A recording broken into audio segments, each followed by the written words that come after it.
think it's pretty clear to most of us that having children is not a one-time process. When the doctor hands you a child, that's not the end.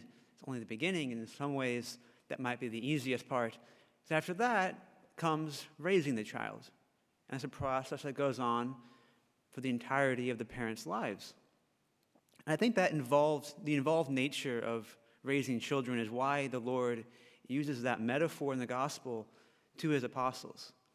He wants them to think about evangelization, about reaching out, proclaiming his gospel like being a parent, with all that that entails. Sometimes we think about the apostles preaching as if they're going quickly from town to town, proclaiming the gospel and moving on. But we heard in Acts that St. Paul stayed in Corinth for a year and a half.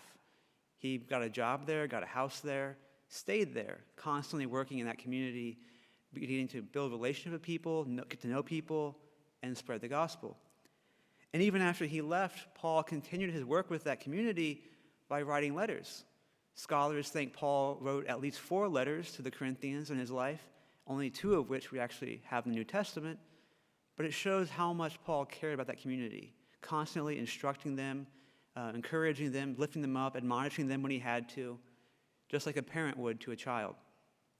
And it's a reminder for us in our own lives as disciples, as missionaries of the Lord's gospel, to not be afraid of reaching out in our community, building those relationships with people, both those here inside the church and those outside the church, to encourage them, to lift each other up in prayer and encouraging a bold witness to the faith.